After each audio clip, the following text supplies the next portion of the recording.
નમસ્કાર વિદ્યાર્થી મિત્રો, ધોરણ 12 કોમર્સ વિષય આંકડાશાસ્ત્રમાં આપણે ચેપ્ટર નંબર 1 સૂચકાંક વિશે માહિતી મેળવતા હતા. અને આ સૂચકાંકમાં આપણે સ્વાધ્યાય 1.4માં 4 દાખલા પૂરા કર્યા. હવે 5મા દાખલા તરફ જઈએ તો 5મા દાખલામાં આપણને આપેલું છે કુલ ખર્ચ અને કૌટુંબિક અંદાજપત્રની રીતે સૂચકાંક ગણો. જેમાં આપણને વસ્તુ આપેલી છે સાડી, ધોતી, શર્ટિંગ અને અન્ય. એકમ આપેલું છે નંગ, મીટર અને મીટર. એટલે આમાં કોઈ ફેરફાર થશે નહીં. વર્ષ 2010નો જથ્થો એટલે આધાર વર્ષનો જથ્થો 5, 18, 20 અને 15. વર્ષ 2010નો ભાવ એટલે આધાર વર્ષનો ભાવ 370, 32.40, 20.90. વર્ષ 2014નો ભાવ એટલે 410, 100, 38 અને 23.80.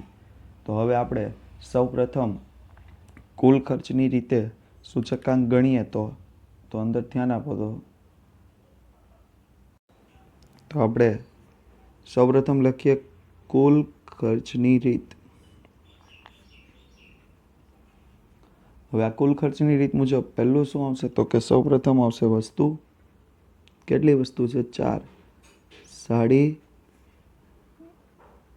ધોતી, શર્ટિંગ અને અન્ય. ત્યાર પછી એના એકમ લખીએ તો એકમ આવશે નંગ, મીટર. આમાં કોઈ ફેરફાર નથી એટલે વર્ષ 2010નો જથ્થો Q0 લખીએ તો 5, 8, 20, 15. ત્યાર પછી વર્ષ 2010નો ભાવ લખીએ 370, 32.40, 20.90. ચાલુ વર્ષનો ભાવ એટલે 2014નો ભાવ 400, 100, 38, 23.80. તો પહેલું આવશે P1 Q0, પછી આવશે P0 Q0.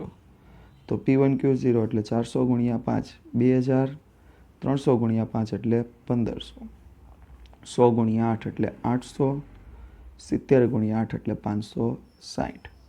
હવે આપણે જોવાનું છે 32.40 ગુણ્યા 20, 32.40 ગુણ્યા 20 અને 38 ગુણ્યા 20. તો 38 ગુણ્યા 20 કરીએ એટલે 760 અને 648. હવે આપણે જોવાનું છે 23.80 ગુણ્યા 15 એટલે 357 અને 20.90 ગુણ્યા 15 એટલે 313.5. હવે આ બંનેનું આપણે શું કરવાનો છે? સરવાળો. તો પહેલાં તો P1 Q0નો સરવાળો કરીએ તો 2000 વત્તા 800 વત્તા 760 વત્તા 357 બરાબર 3917. ત્યાર પછી 1500 વત્તા 560 વત્તા 648 વત્તા 313.5 એટલે 3021.5.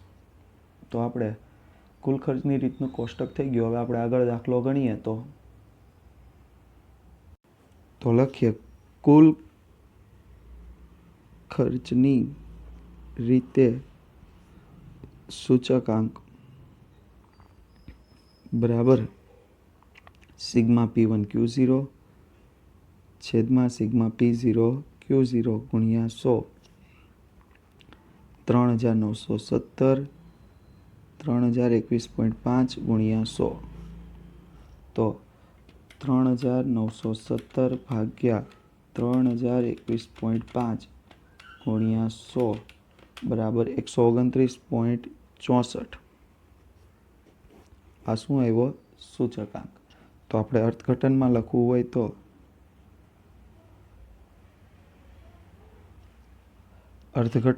હોય તો લખી શકીએ અર્થઘટન બરાબર કેટલું આવશે તો કે 129.64 માઇનસ 100 બરાબર 29.64% વધારો. આ આપણું શું થશે? અર્થઘટન.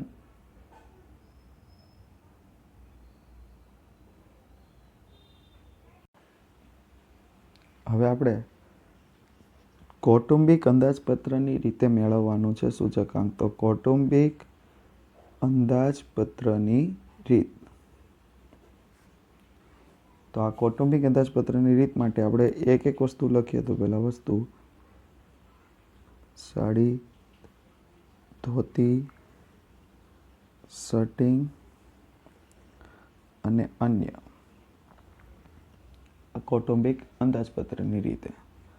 તો એકમ તો એના જ આવશે. એકમમાં નંગ, નંગ, મીટર, મીટર.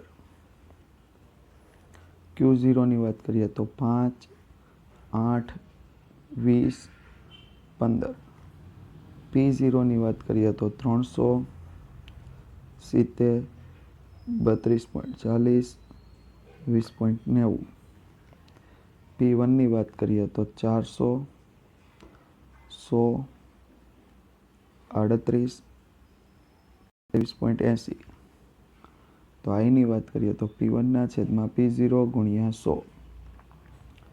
તો 400 ભાગ્યા 300 ગુણ્યા 100 બરાબર 133.33.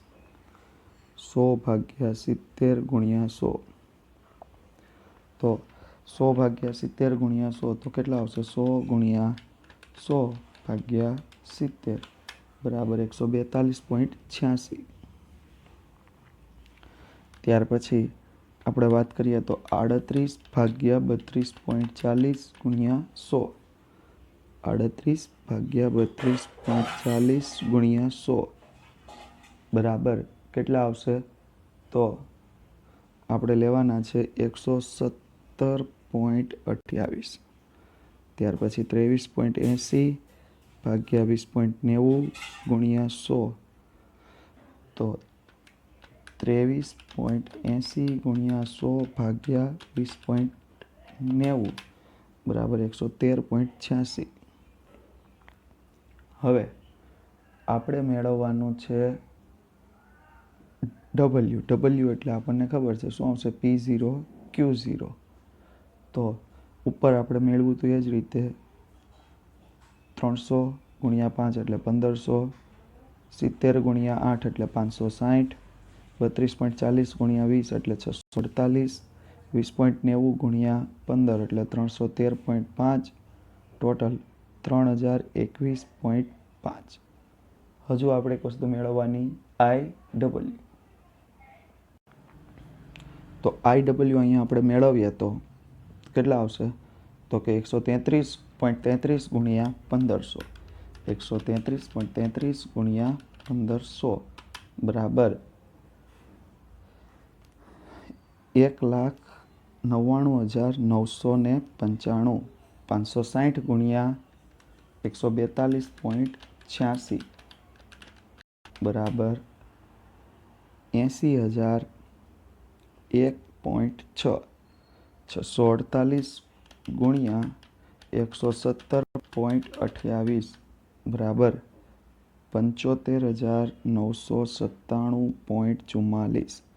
અને છેલ્લું 313.5 ગુણ્યા 113.86 બરાબર 35,695.11. હવે આપણે આનું ટોટલ કરવાનું. તો ટોટલ કરીએ તો 1,99,995 વત્તા 80,001.6 વત્તા 75,997.44 વત્તા 35,695.11 બરાબર કુલ ટોટલ આપણું થશે 3,91,689.15.